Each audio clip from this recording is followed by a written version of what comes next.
2 Tessalonicenses capítulo 2, a partir do verso 1 diz assim: ora, irmãos, rogamo-vos pela vinda de nosso Senhor Jesus Cristo e pela nossa reunião com Ele, que não vos movais facilmente do vosso entendimento, nem vos perturbeis, quer por epístola, aliás, não vos perturbeis, quer por espírito, quer por palavra, quer por epístola, como de nós, como se o dia de Cristo já estivesse perto.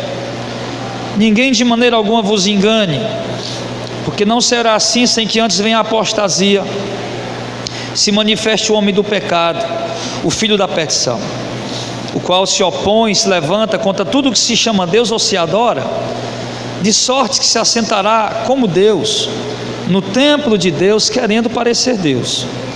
Não vos lembrais de que estas coisas vos dizia quando ainda estava convosco? E agora vós sabeis o que eu detenho, para que a seu tempo, a seu próprio tempo, seja manifestado. Porque já o mistério da injustiça opera, somente há um que agora resiste até que do meio seja tirado. E então será revelado o iníquo, a quem o Senhor desfará pelo sopro da sua boca, e aniquilará pelo esplendor da sua vinda. A esse cuja vinda é segundo a eficácia de Satanás, com todo o poder e sinais e prodígios de mentira, e com todo o engano da injustiça para os que perecem, porque não receberam o amor da verdade para se salvarem. E por isso Deus lhes enviará a operação do erro, para que creiam a mentira, para que sejam julgados todos os que não creram na verdade, antes tiveram prazer na iniquidade. Mas devemos sempre dar graças a Deus por vós, irmãos amados no Senhor, por vos ter Deus elegido desde o princípio para a salvação, em santificação do Espírito e fé da verdade, para o que pelo nosso Evangelho vos chamou, para alcançardes a glória de nosso Senhor Jesus Cristo. Então, irmãos, estai firmes e retendes as tradições que vos foram ensinadas, seja por palavra, seja por epístola nossa.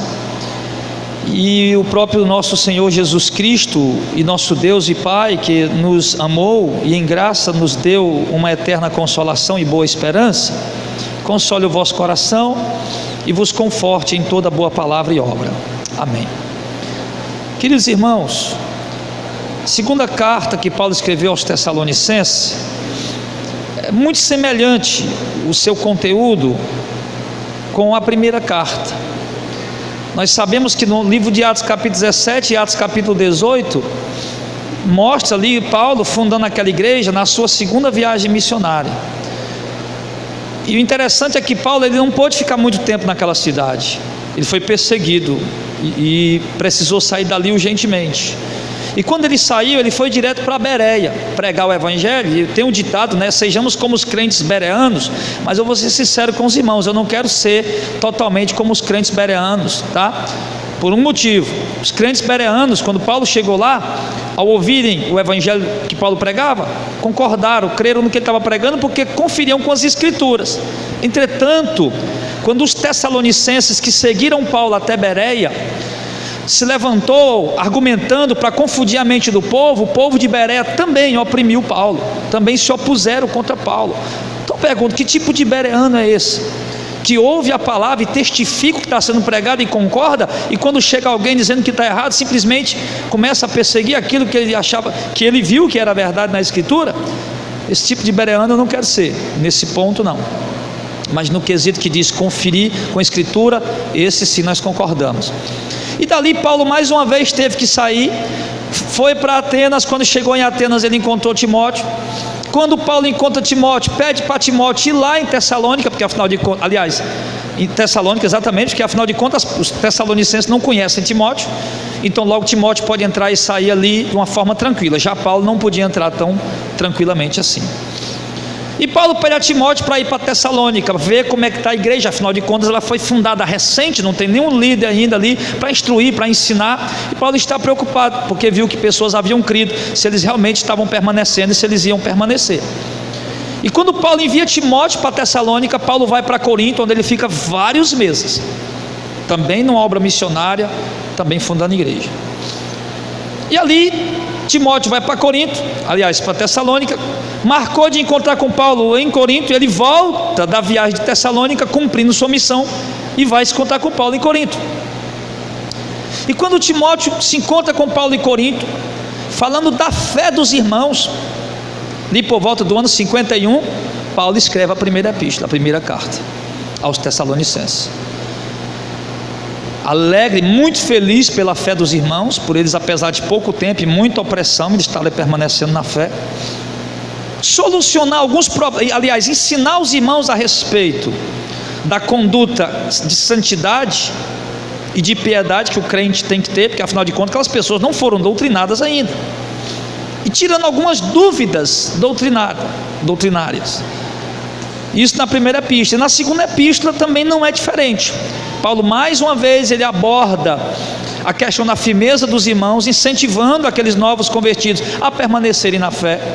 Paulo escreveu poucos meses depois da primeira epístola, escreveu a segunda. Quando Paulo soube que os Tessalonicenses receberam a primeira carta com alegria, ele resolveu enviar a segunda. E ao enviar a segunda, ele também incentiva os novos convertidos a permanecerem daquela forma como Timóteo os encontrou. Fala para eles mais uma vez de santidade e piedade, da conduta do crente agora, do cristão, do convertido no meio da sociedade. E também Paulo aborda mais uma vez contrapontos doutrinários, teológicos, que está surgindo dentro da igreja, que é exatamente esse ponto que a gente leu, um dos principais. Porque surgiram já no meio ali daqueles novos convertidos pessoas querendo enganá-los. E não tem gente melhor de se enganar com argumentações e filosofias religiosas denominacionais, irmãos, do que pessoas leigas que não conhecem a verdade. Essas são as pessoas melhores e mais fáceis de enganar.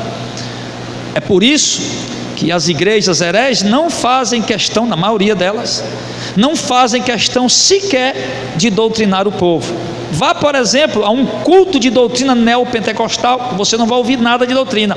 Inclusive ele chama culto de doutrina pentecostal, de fogo, porque lá o negócio deles realmente é pular, sapatear, gritar e dar glória a Deus, e a palavra é só alguma coisa ali que jogue fogo na igreja.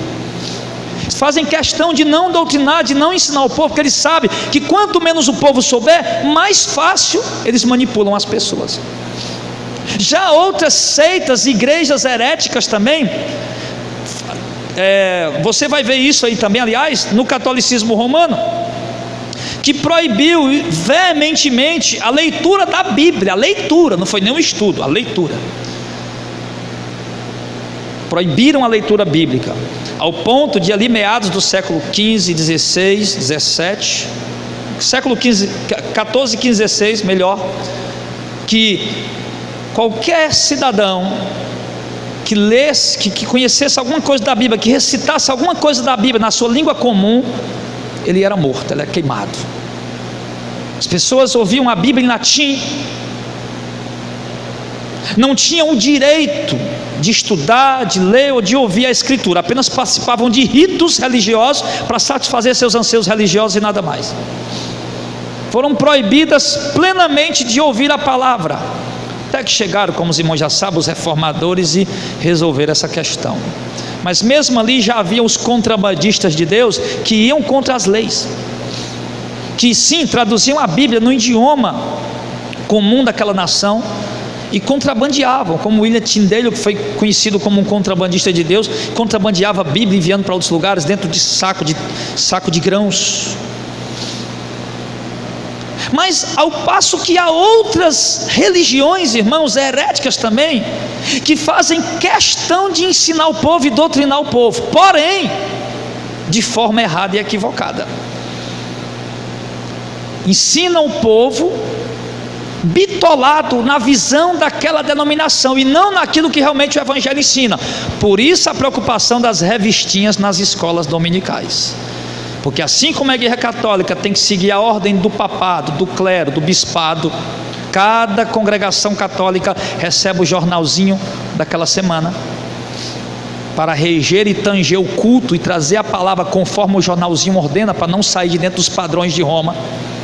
Assim também, algumas igrejas, muitas igrejas evangélicas também são regidas dentro daquela cartilhinha para poder serem bitolar a mente das pessoas naquilo que simplesmente a denominação acredita e não na palavra pura, genuína e verdadeira.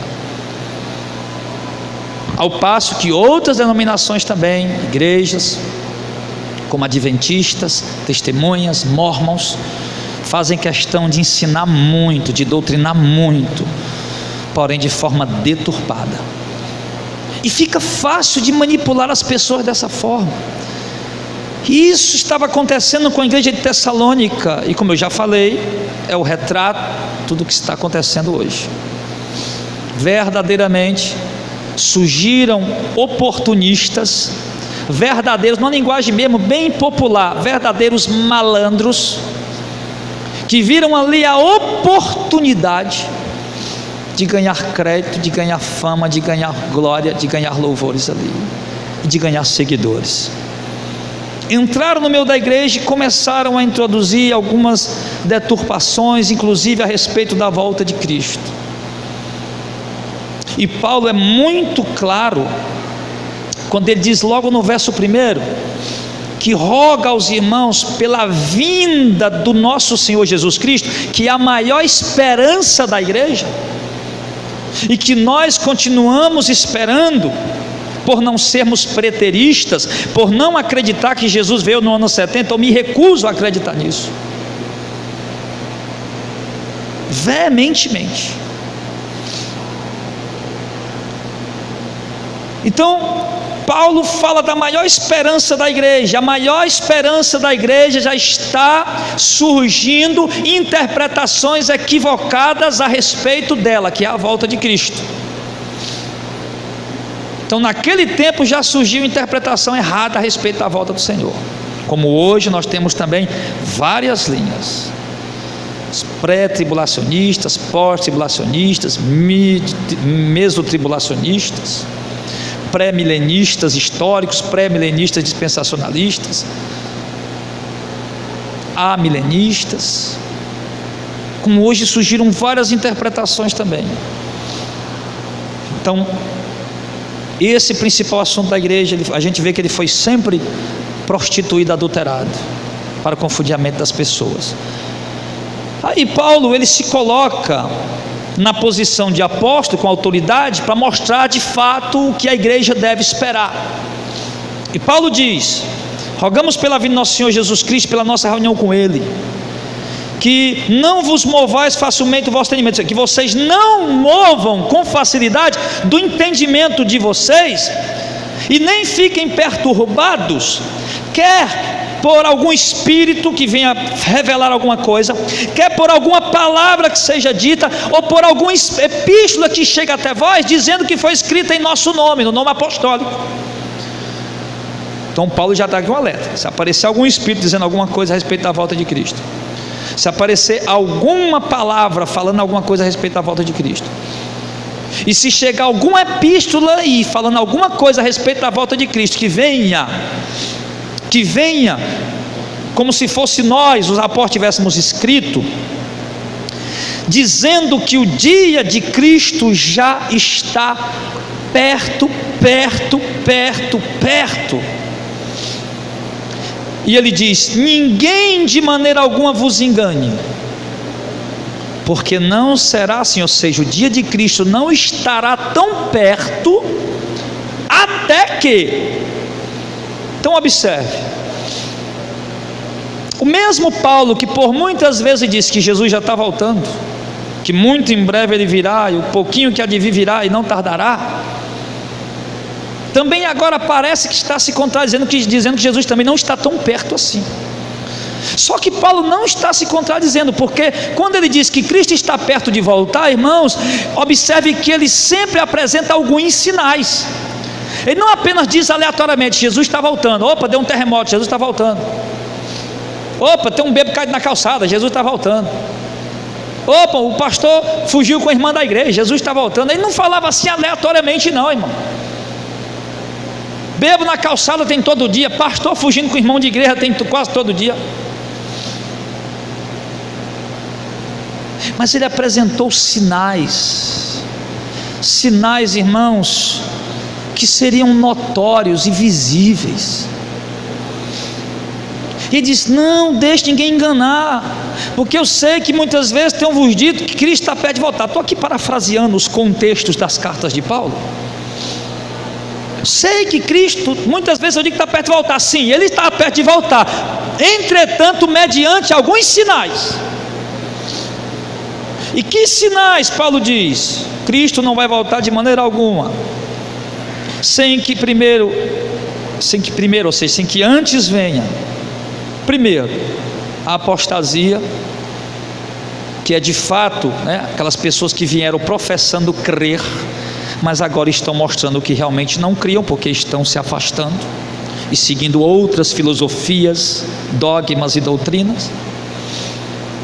E também tem que se manifestar primeiro essa apostasia, e depois tem que se manifestar o homem do pecado.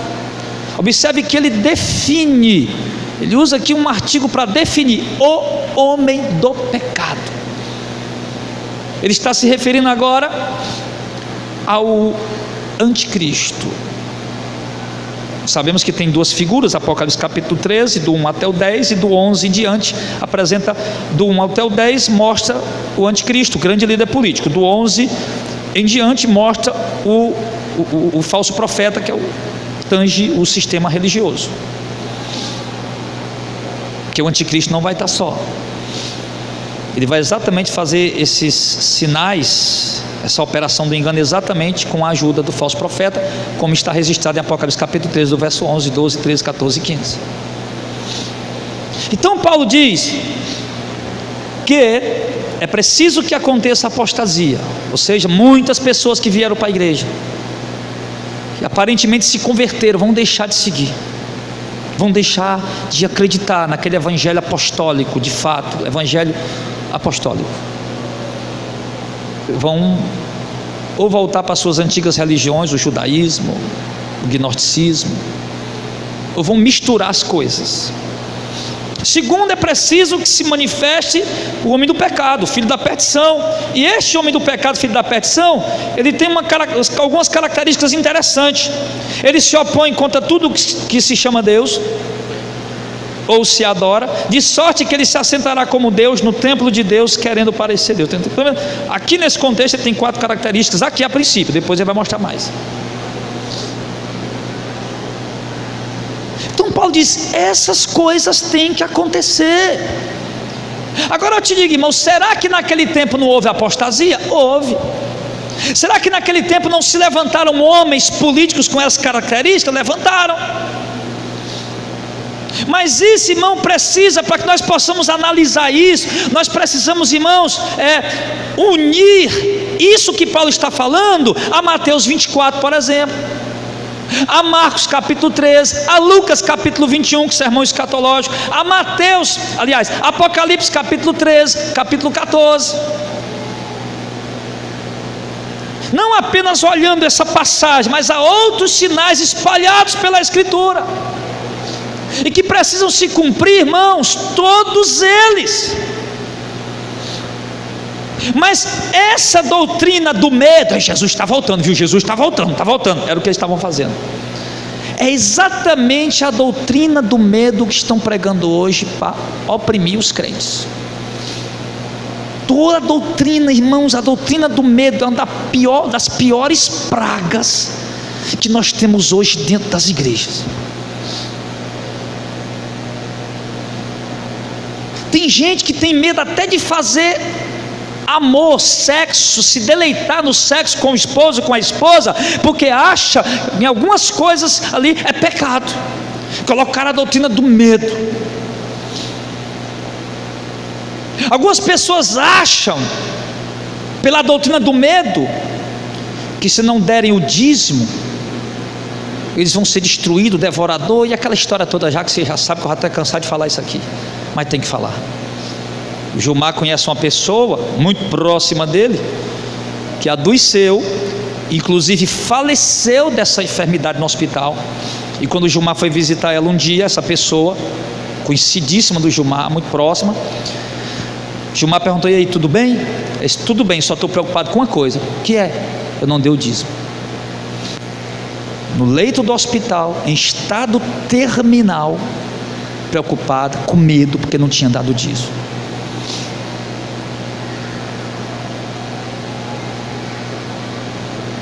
A doutrina dos votos, que eles levam as pessoas inconscientemente a fazerem votos, e depois as pessoas se sentem na obrigação de cumprir aquele voto, e culpada, apavorada, porque eu fiz o voto, eu tenho que pagar, meu Deus, se eu não pagar esse voto, meu Deus do céu, eu perco a minha salvação. Uma doutrina escrava, uma verdadeira senzala, que maltrata, que tortura os escravos daquela denominação. E o Evangelho, irmão, de maneira alguma veio para nos escravizar.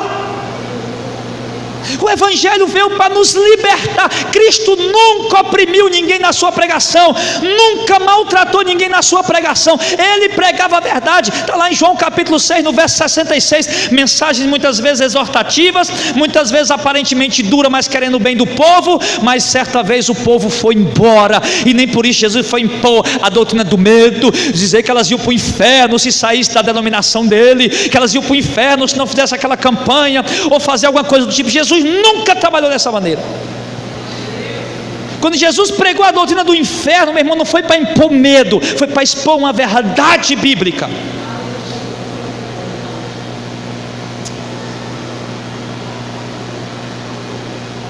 Quando Jesus chamou as pessoas, oferecendo-lhes a salvação,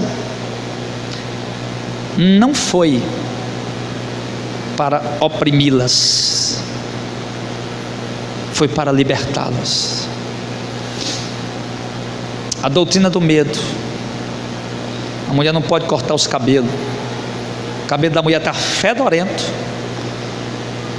todo, sei lá, todo sujo, quebrado, arrebentado, e sei lá o que mais, não pode cortar, é pecado. A doutrina do medo.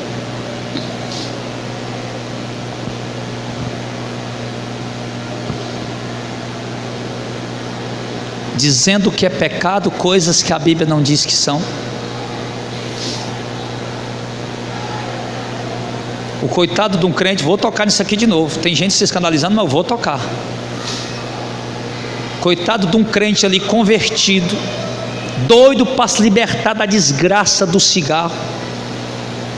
Aí vem um infeliz de um pregador dizer: você está fumando a chupeta do capeta, você vai para o inferno, você vai perder sua salvação. Aí o coitado, além de querer se libertar, e chora e geme e luta para se libertar, agora cada pitada que ele dá no cigarro, ele acha que vai para o inferno. Ele acha que qualquer hora ele pisa lá na calçada, na rua, e vai cair um relâmpago na cabeça dele, quando na verdade não passa de uma doutrina opressora. Realmente, se você fuma, pare, meu irmão, larga esse negócio aí, adoece o pulmão, dá câncer, dá luta com isso. Isso é uma verdade comprovada pela ciência. Agora a Bíblia não comprova aqui. A ciência comprova que o cigarro dá câncer, mata, mas a Bíblia não comprova que quem fuma vai para o inferno. Mas a doutrina opressora impõe isso. Sabe por que tem muito casamento aí, meu irmão, frustrado? Casamento frustrado, casamento sem emoção, sem sentimento, sem prazer sexual. Por quê? Porque a irmã agora se converteu na doutrina do medo, e ela acha que agora não pode mais ficar bonita, não pode mais botar lingerie, não pode mais ficar cheirosa, não pode mais ter um momento ali prazeroso com o marido. Do mesmo jeito o varão se converteu, agora é santo. Da igreja para casa, da casa para o trabalho, do trabalho para casa, da igreja para o trabalho, trabalho para casa, igreja para trabalho, igreja para trabalho, cara casa. E agora, como ele é o cabeça da casa, agora ele dá coice na mulher, ele grita com a mulher, palavras agressivas que maltratam. Não, porque agora nós somos santos, não pode isso, não pode aquilo. E o casamento velho ficando ali seco, sem emoção, sem sentimento, quando na verdade eles deveriam sentar ali, os dois se reunir, os dois ali sentar, namorar. Ontem mesmo o Delzinho foi lá pro Cleide, pro Jacques, para Cleide, né? Tá com os colegas dele lá. Aí quando eu soube, Delzinho vai dormir lá, eu digo: pronto, hoje nós vamos namorar. Eu digo: ó, minha filha, hoje nós vamos namorar. Aí ela vem: e Deus, então o pai quer namorar comigo. Eu digo: e Deus namorar com quem, minha filha? E pronto, nós preparamos ali nossa festinha particular, eu e ela, numa boa ali, numa boa, conversando, batendo papo, se beijando. Os casais hoje, os casais santos da doutrina do medo, não, e que eu ali um dia e outro, quando dá vontade de deitar e fazer sexo, fez sexo e pronto, tá, cumpri meu papel, satisfeito. Que isso, meu irmão? A doutrina do medo, ela só acaba, ela só destrói, ela só oprime, ela só aprisiona pessoas. Claro, nós não vamos ser libertinos, nos entregar agora aos deleites e à depravação, mas vamos viver a santidade dentro dos limites que Cristo nos estabeleceu, sem criar mais pecado, além daquilo que a palavra de Deus já diz. Inclusive eu vou preparar um videozinho mostrando para esse povo o que é pecado realmente.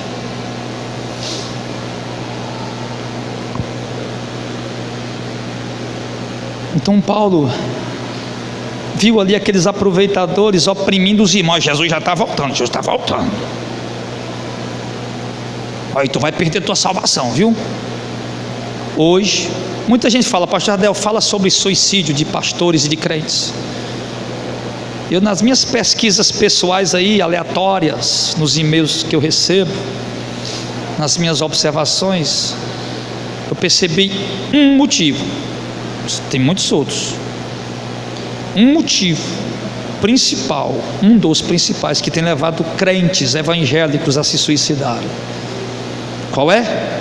A doutrina do medo. Um crente chega para você, como chegaram para mim, e dizem: pastor, eu vou me matar, eu perdi minha salvação, Deus não me ama mais, eu tenho orado, não tenho conseguido encontrar, eu não aguento mais, estou desesperado, eu vou me matar, vou tirar minha vida. Quem foi que disse que quando a gente passa por essas crises espirituais, todo mundo aqui passa, essas noites sombrias que você tenta encontrar Deus e não encontra, tenta orar e não consegue, tenta clamar, tenta buscar, e aquela sequidão de você, todos nós aqui passamos por isso. Aí agora eu perdi a salvação, agora Deus não me ama mais. Já disse, eu posso até não estar acreditando que Ele está. Então vamos pregar isso aqui para dominar esse povo. Então aqui eu deixo aqui esse alerta para todos nós que somos livres. Somos livres, nós congregamos num ministério livre. Aqui quem quer visitar outra igreja visita, quem quer assistir internet assiste, rádio, televisão. Somos livres. Que não é um ministério opressor. Pastor, posso visitar fulano e tal? A igreja fulano e tal? Vai não. E outra coisa, não assista a pregação do outro pastor na internet não, viu? Não tem isso não. Não, viu? Não tem isso não.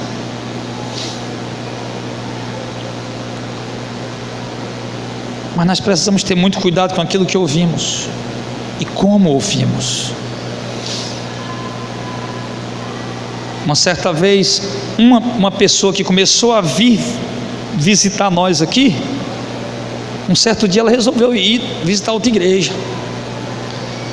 Eu me lembro como se fosse hoje. Ela chegou e disse: pastor Adel, ora aqui por mim, bota a mão na minha cabeça, ora por mim. Estou preocupado, o que é que está vendo? Não, pastor, é porque eu fui lá na igreja, disse o nome da igreja. Fui lá na igreja tal, e na hora de uma oração lá, o pastor disse que quem não desse o dízimo ali naquela hora, porque tem pastor capaz disso, mas tem pastor que pede o dízimo com muita delicadeza, muita simpatia, sem oprimir ninguém. Não concordo, mas tem gente que pede assim de forma mais séria. Tem outro que é capaz de jogar maldição em cima das pessoas lá, e foi isso que esse pastor fez.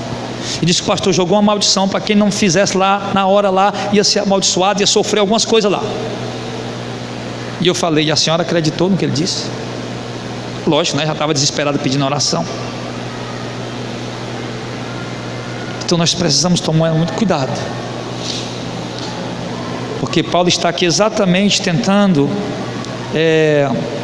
redarguir com contrapontos essa doutrina, esse ensinamento atordoado, que a meu ver pelas palavras de Paulo, ele tem considerado isso um ensinamento completamente deturpado. E Paulo diz: Cristo vai voltar sim, muito em breve, mas esses sinais aqui tem que acontecer. E então Paulo segue, não é um estudo teológico, senão eu ia falar a questão do templo e outras coisas mais, mas não vou falar, vou passar. Aí Paulo vai e diz no verso número 5: não vos lembrais de que essas coisas vos dizia quando ainda estava convosco? Você não lembra que o pouco tempo que eu passei com vocês aí, ó Tessalônica, eu falei dessas coisas para vocês? Eu falei dessas coisas para vocês, e vocês ainda estão perturbados com alguém que chegou dizendo algo diferente? Ou seja, irmãos, nós não podemos nos perturbar quando a Bíblia diz uma coisa e alguém chega e diz diferente. É o que a Bíblia diz, é a palavra de Deus, como diz uma música que tem por aí: é a última e acabou essa conversa. É a primeira e é a última e acabou essa conversa. Então, se Paulo nos disse uma coisa, se a Bíblia nos disse uma coisa, chega alguém dizendo outra, Paulo, eu não disse já isso para vocês quando eu estava aí com vocês, irmãos? Eu não já tinha avisado para vocês, não já tinha dito para vocês? E ainda assim o povo ficou perturbado. Irmão, se apega à palavra de Deus, se apega ao que está escrito, se agarra a ela. Lembra aquela lá? Não toque no ungido de Deus. Pastor ladrão, sem vergonha, cara de pau, corrupto, explorador, enganador. Não toca no ungido de Deus. Ungido de Deus você, pastor? Ungido de Deus sou eu, você pode dizer isso. Quem é ungido de Deus? É quem tem o Espírito. Ungido de Deus é quem tem o Espírito.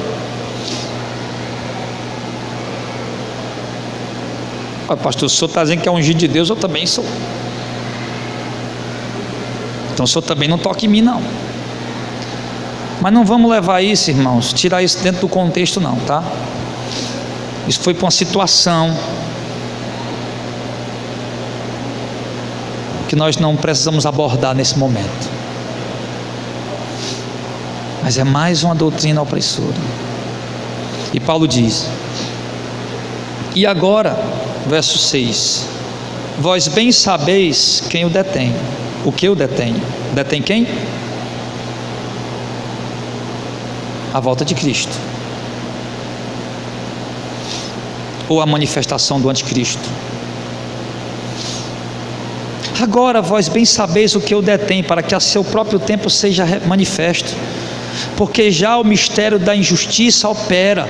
Somente há um que agora resiste até que do meio seja tirado. Então será revelado o iníquo, a quem o Senhor desfará pelo sopro da sua boca e aniquilará pelo esplendor da sua vinda. Então Paulo está falando: vocês agora estão sabendo quem que está detendo o anticristo. O anticristo não se manifestou ainda por um motivo, que ele é um dos maiores sinais da volta de Cristo.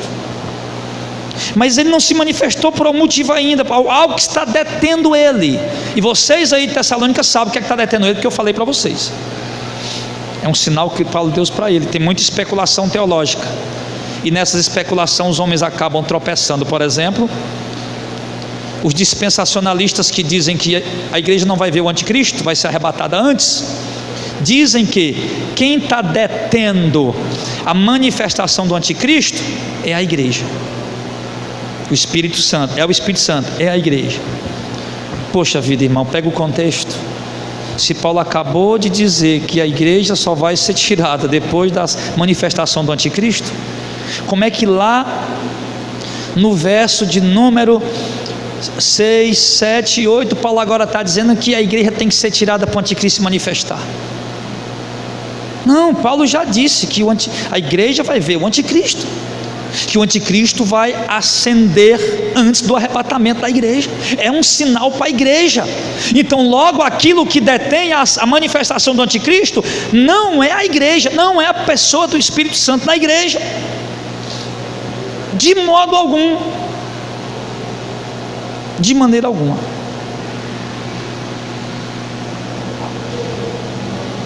Eu prefiro ficar com a interpretação que diz que foi um sinal local, que Paulo disse para eles especificamente, mas para nós não nos ficou revelado. Mas uma coisa é certa, não é a igreja que está impedindo a manifestação do anticristo, não, tá? Pega do verso 1 até o verso 8 e você vai ver claramente que Paulo está dizendo que a igreja só vai ser tirada depois da manifestação do anticristo. E ele diz, então, quando isso está impedindo a manifestação dele, que não é a igreja, mas que nós não sabemos realmente o que é, quando isso sair, então vai ser revelado quem ele é, o iníquo, quem é o anticristo. Porém, nós precisamos entender que Paulo disse que o mistério da injustiça já está operando. O mistério da injustiça já opera, já está agindo no mundo. E então, quando isso que está detendo a manifestação do anticristo for tirada, sair do meio, é como se fosse algo que Deus colocou ali para impedir a manifestação dele, para se manifestar somente a seu tempo, realmente do seu tempo.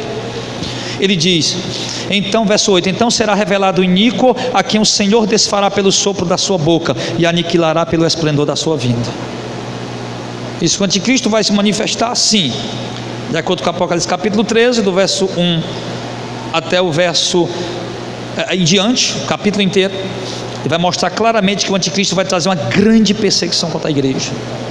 Paz para o mundo, prosperidade para o mundo, riqueza para o mundo, solução de problemas mundiais, financeiro, político, social, religioso, guerras e tudo mais, vai resolver isso. E oprimir a igreja, porque ele vai se impor como um objeto de adoração. Até o texto diz que vão fazer a imagem dele, né? O falso profeta vai fazer a imagem dele para todo mundo adorar. Quem não adora vai ser morto, quem não coloca a imagem da besta vai ser morto. Isso está ligado à movimentação financeira. Depois a gente fala disso de novo, já falamos outro dia. Então ele vai se manifestar. Só que a Bíblia diz que esse mesmo que vai se manifestar, irmãos, para perseguir a igreja, a Bíblia diz que vai fazer guerra contra os santos e vencê-los. E aqueles santos de Apocalipse capítulo 13 não são os judeus, porque no Novo Testamento a Bíblia não chama os judeus de santos. Os santos no Novo Testamento é a igreja. No Antigo Testamento sim, quando fala os santos ele está se referindo aos judeus. O Novo Testamento ele se refere à igreja, que é composta de judeu e de gentio. Ele vai fazer guerra aos santos e vencê-los. Então Deus vai tirar a igreja e depois ele vai acabar com ele, aniquilar esse sistema com o resplendor da sua vinda. E ele diz mais no verso 9, uma característica muito forte desse sistema anticristo, falso profeta juntos, política, religião: a esse cuja vinda é segundo a eficácia de Satanás, com todo o poder e sinais e prodígios de mentira, poder, sinais e prodígios para enganar.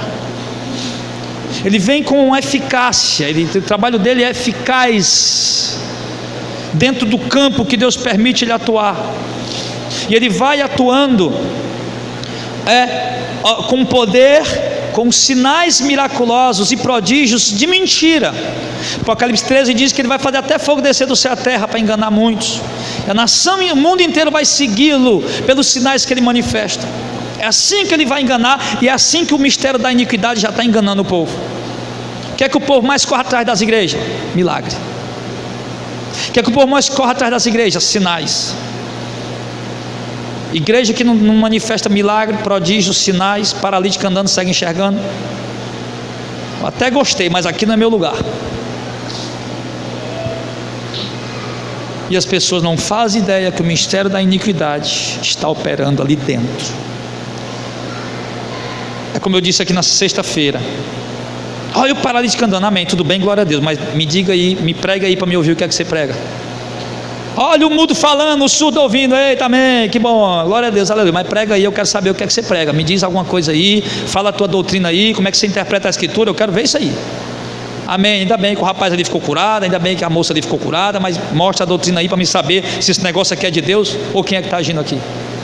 Porque o mistério da iniquidade já opera, irmãos.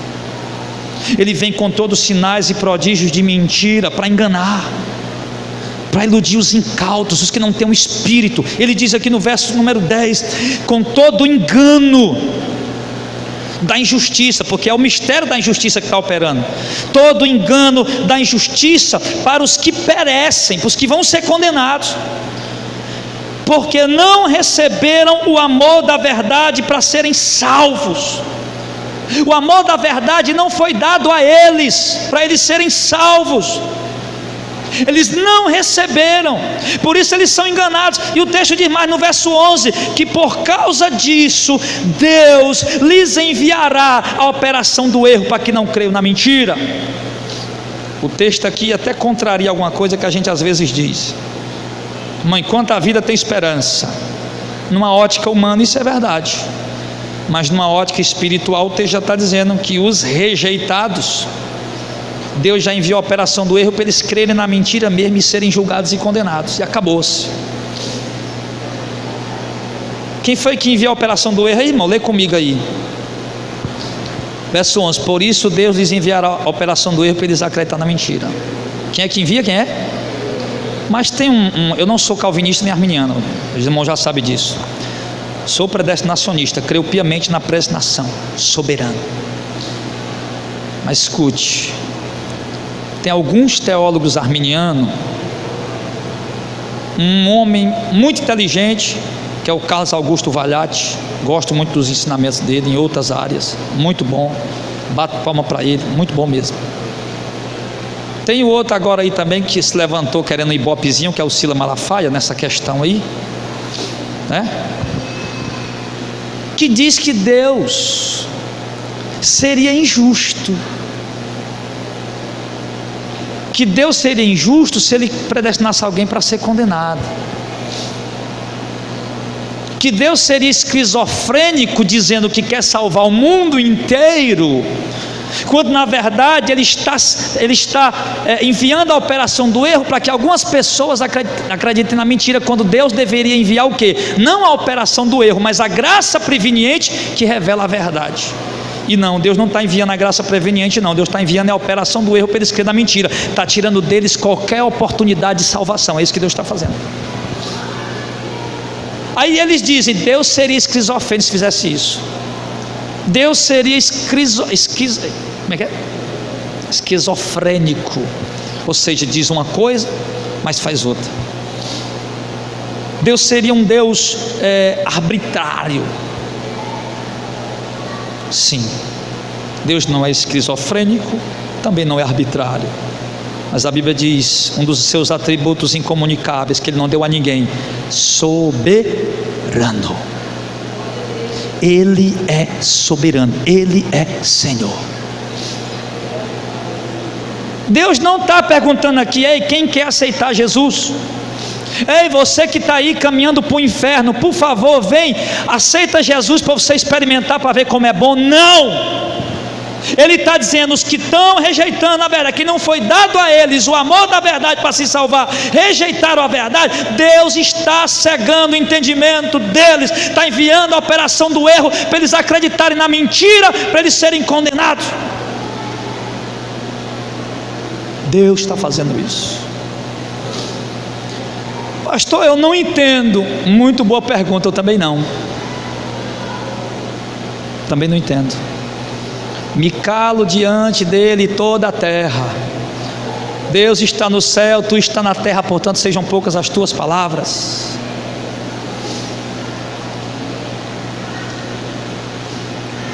Ele diz: vai enviar a operação do erro para eles crerem na mentira.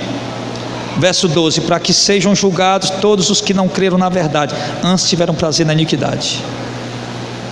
Aí pronto, eles continuam crendo na mentira cada vez mais. Cada vez que eles ouvem a mentira, eles dão crédito a ela. Você mostra a verdade para eles, uma verdade bíblica, e outro mostra uma mentira distorcendo a Bíblia, a verdade, ele dá crédito à mentira.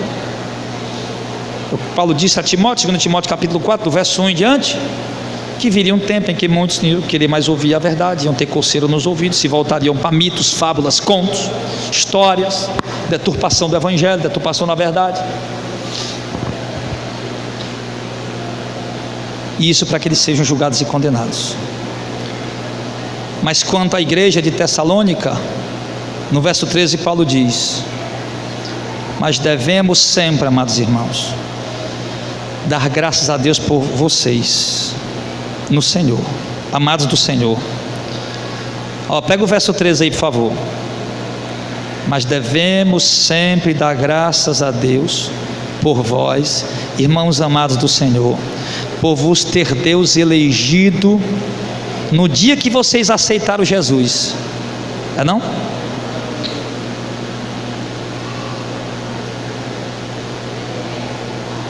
Graças a Deus, amados irmãos, por Deus ter vos elegido no dia que vocês decidiram crer. Não. Graças a Deus, amados irmãos, por Deus ter elegido vocês já desde o começo. Foi escrito antes da fundação do mundo. Antes da fundação do mundo. Já está escrito lá. Ele não vai escrever hoje. Venha cá, irmão, aceite Jesus, Senhor, escreve seu nome no livro da vida. Meu, a Bíblia diz que o livro da vida do Cordeiro foi escrito antes da fundação do mundo. Ele não está escrevendo ele hoje. Então, graças a Deus por vocês, igreja, irmãos amados, porque Paulo viu a perseverança daqueles crentes no meio da tribulação. Paulo viu a perseverança dos irmãos. Paulo viu a firmeza dos irmãos sendo perseguidos. Não era esses crentes de campanha, que está tudo bem, glória a Deus, aleluia. Se não está tudo bem, eu não vou mais fazer campanha, porque não vale a pena. Paulo viu a tribulação, a luta, a perseguição. Não tinha teologia de prosperidade, não tinha pregação triunfalista, sensacionalista. Era a pregação do reino. E Paulo está feliz em ver a conduta daqueles irmãos. E logo Paulo vê a conduta, os frutos daqueles irmãos, porque é pelos frutos que se conhece que alguém está batizado com o Espírito Santo. Não é por supostos ou pseudos dons. Dons ele dá a quem ele quer, a cada um dom diferente para ser usado conforme seja a necessidade, mas fruto não, todos têm que ter. E ele diz: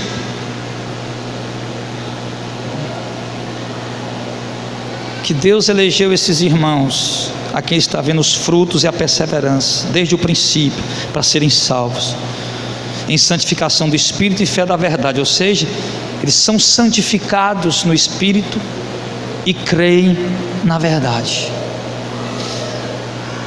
Para que agora é interessante como é que Deus alcança esse povo.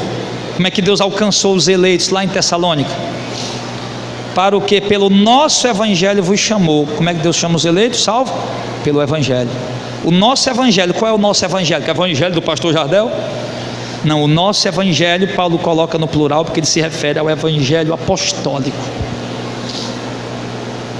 Foi pelo Evangelho apostólico que Deus chamou vocês, e é através do Evangelho apostólico que Deus continua chamando. Você nunca vai conseguir, como dizem por aí no popular, você nunca vai conseguir ganhar uma alma para Jesus se não for pregando o Evangelho apostólico. Você nunca vai conseguir alcançar um eleito se não for pregando o Evangelho, o nosso Evangelho, o Evangelho apostólico. Eu dei um exemplo aqui outro dia. Como é que chama carneiro? Como é que chama o gado? Hey, hey, hey. Como é que chama galinha? Galinha, ti, ti, ti, ti, ti. Como é que chama o cachorro? Bora, tubarão, bora, bora, bora. Como é que chama o gato? Xane, xane, xane, xane. Como é que chama o eleito? Com o Evangelho, com a verdade. Só assim.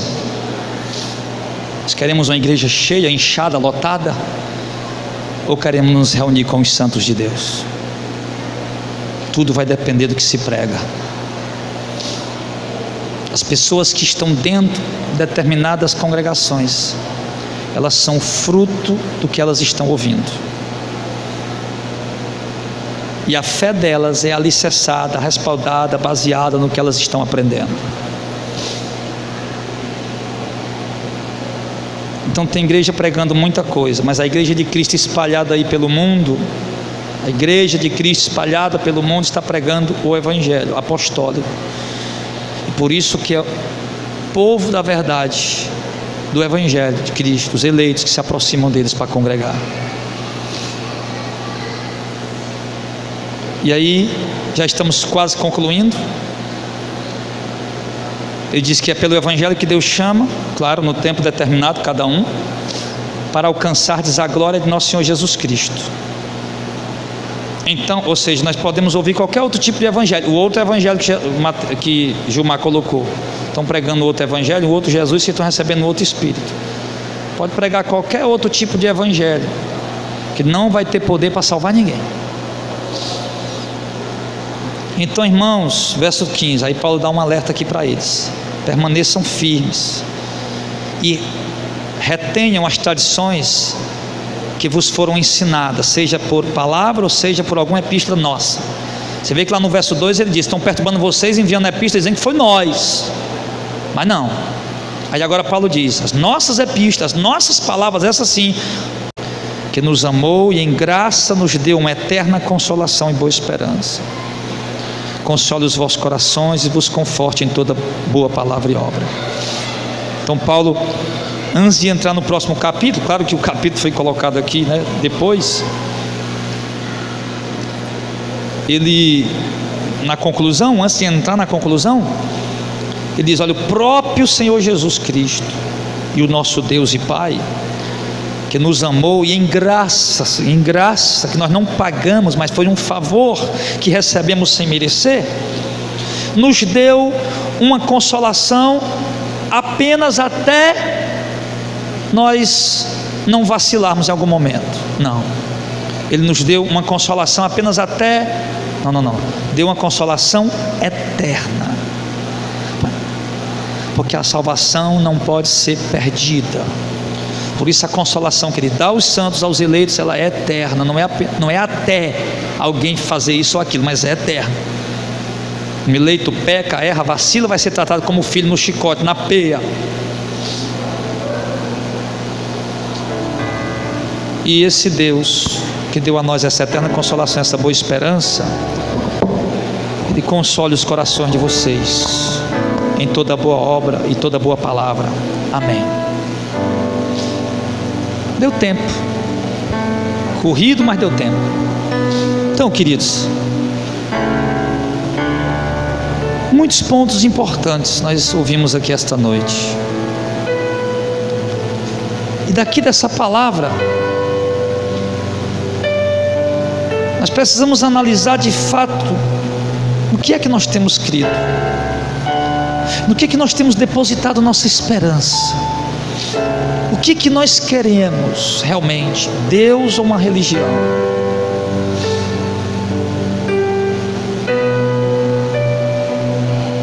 As conquistas eternas ou os efêmeros prazeres transitórios desse mundo?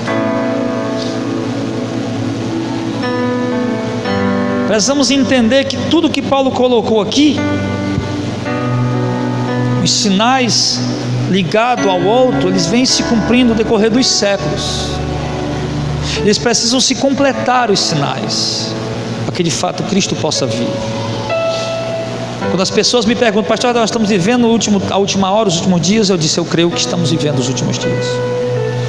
Os apóstolos também criam, os pais apostólicos também, os pais apologistas também, os pais da igreja também, os reformadores também. A igreja sempre creu que está vendo os últimos dias.